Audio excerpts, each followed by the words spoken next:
Now, for many decades, artists have designed record covers, most famously perhaps Andy Warhol's work for the Velvet Underground and Peter Blake and Jan Howarth's for the Beatles in the 60s. But Rizzoli has just published a book, Art Sleeves, which looks at artists' designs for albums, cassettes and CDs over the past 40 years. I spoke to the book's author, D.B. Burkeman. D.B., in the intro to the book, you very much give the impression that you fell in love with album covers at a very early age. Very true. I think I've always been a very visual, stimulated person, and the cover was almost more important to me than what was on the record.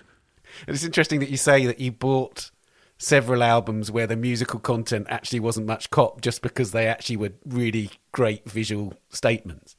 Yeah, my collection was definitely dodgy because of that. Okay, well, there's quite a lot of collections of album cover books out there, but the difference between your book and lots of others is that you very much focused in on artists making album covers. So this isn't so much a paean to the great album designers, the graphic artists so much. So tell me a bit about how you've gone about choosing who goes in this book. Well, there even have been books recently, very impressive, massive books that are album art books, but what they tried to do was show the entire history of album art, which is really not possible to put in one book. It started in the 1930s, I believe. So I constrained myself to a 1980 to 2020 time frame, because 1980 was very important, both in the music industry, but also graphically. It's when sort of the DIY punk culture had permeated into the music business, and bands and, people who were doing it themselves were able to control what was on the cover. That's right. And so from that point onwards, that's a sort of jumping off point. But also that it's crucial that, like, for instance, I had no idea how many fine artists, as we would call them, have made album covers. There's a vast array, and you must have been on an exhaustive search in order to do this. Yeah, and I still am. It's extraordinary that I keep discovering new ones that I didn't know when we put the book to bed. It was like, oh, wow, I wish I could have included that. But it lends to the idea of a volume 2, which is exciting. So should we talk about some of the album covers? One of the things I did want to say is that I like the way that you've kind of co-opted some of the great graphic artists as artists in their own right. So Peter Saville is in the book. Why did you want to do that? Well, for me, I think I was more influenced and more emotionally moved by graphic designers initially than I was by so-called fine artists. I remember, first seeing those factory record releases by Peter Saville and just like either not understanding what they were about, but also being so moved by them. I was moved by Peter Saville's factory records as much as I was first moved by seeing the Rothkos in the Tate. Yeah, that's fascinating. Because I've had that experience too with album covers, that you do absolutely treat them as sort of venerated objects, don't you? When you love an album cover, it's that thing of listening to a record, holding the thing in your hands and kind of poring over it even as you hear the music, and it becoming one entity. The music plus the cover becomes a sort of singular thing. Exactly. And it is sad that there's now 2 generations that have grown up without that sort of experience. I mean, there is, a massive resurgence of people who are buying records. I heard that some weird statistic, Urban Outfitters sells more vinyl in America than any other outlet, but a lot of the people that are buying those records don't even have a record player. They're just buying them as a fan of the artist, whoever it is, Billie Eilish or whatever, and they're sticking them on their wall, which is exactly what we're talking about here. Yeah, that's interesting, isn't it? I mean, and interestingly, I think, speaking to that, many of the designs in this book are very lavishly produced special editions, aren't they? So, for instance, the Vinyl Factory in the UK, who you focus in on, who've chosen to work with artists on producing records, which are very much artworks as much as they are audio content. Yeah, I think that particular model really appeals to the older sort of person who grew up maybe with vinyl and now a reissued version of a classic record, but with an elaborated, they do some beautiful stuff with Massive Attack. Yeah, it's an incredible company.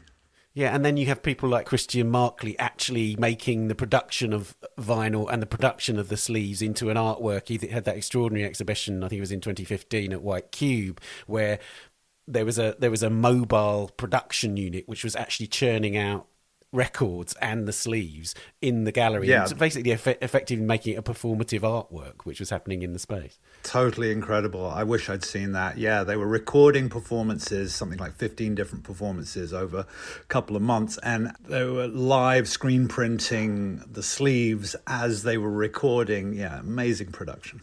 Let's talk about some of the fine artists that you feature. One of the big surprises to me, an artist whose work I knew very well but had no idea that she was doing album covers, was Talbot Auerbach. And Talbot Auerbach has produced this extraordinary body of album covers, hasn't she? Yes, she is a real fan of music, and particularly sort of left field music, and works with the extraordinary selection of artists that she is usually friends with. So it's very much a collaborative effort. And I finally got to meet her a couple of days ago with one of the members of the Z's, which is a band that she's worked with a few times. So that was really fun. I actually brought my son along to meet her as well, because we're both big fans. He's a big fan of the Z's, I'm a big fan of Talbot, so it was fun.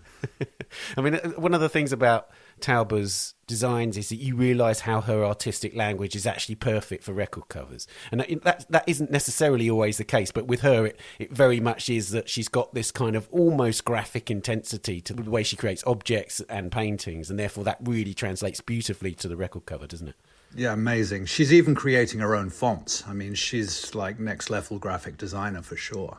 Let's talk about some of the big names that have made album covers now, because I hadn't realised, for instance, that Gerhard Richter had done an album cover, that Robert Rauschenberg had done one for Talking Heads. Was this sort of well known within sort of the field of music design, or did you really have to kind of seek these ones out? It depends. The Talking Heads record was a massive record. I think they pressed 50,000 of those at the time, and it was a big hit record anyway. But that edition sold out very quickly, and they went on to make more copies without that sort of, I don't know how to describe it. It's basically 3 pinwheels with translucent screen prints on them, and you can move the wheel around and it creates different patterns.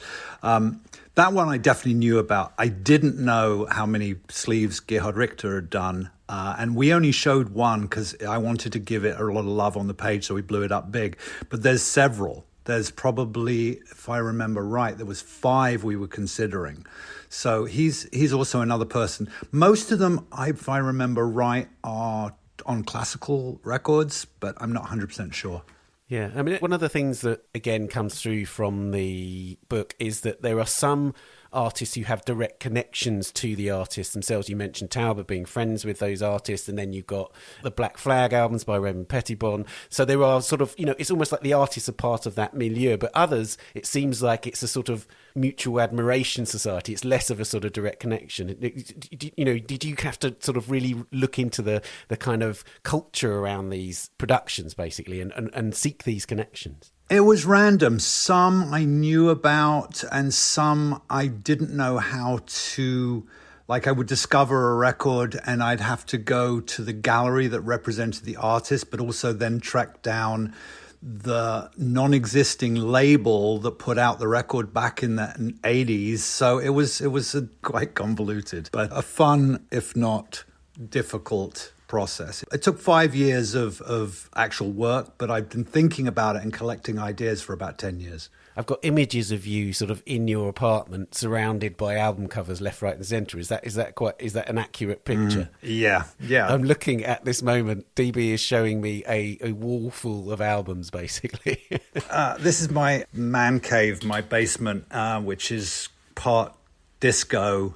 So these records are all kind of dance. I was a DJ when I was younger, so I still have a lot of dance records. But upstairs is more sort of, I don't know what you call it, living room collection of records. And that's where the art sleeves actually live. So there's a lot of records here. I've downsized a lot over the years. I had about 6,000 albums, which in real audiophile collectors is nothing. You hear of these people that have 80,000 records and stuff. So 6,000 down to 4,000. I'm a kid. One of the things that you say in your intro is that you didn't want to discount those designs that were made for the post-vinyl, the first post-vinyl period, as in when cassettes and CDs came in. Did you manage to find compelling designs within those formats? Yeah, there was a period when the record companies realized they could make more money from CDs because they cost less to produce, and they could reissue older records as well, and people would fall for that. So they stopped producing. A lot of the major labels and some of the indies too stopped producing vinyl. So these beautiful designs for the records were only produced on these little 5x5 CD covers. Indeed. I mean, you've mentioned that some people, there is a sort of cult of vinyl, which means that some people are buying vinyl, even if it is just for sort of as purely as an image. But of course, almost everyone is experiencing music these days, mostly through streaming, and the images are little bigger than a thumbnail. So if that's the case, do you feel like there is still a sort of thriving culture, or is this almost like a nostalgic project now? I think it's a bit of both. I think there is definitely a nostalgic element to this, but the young people that are absorbing the book and telling me they love the book, I don't think that's nostalgic for them. I think they're genuinely thrilled by seeing these works that have not existed except as thumbnails. So yeah, I think it's a bit of both.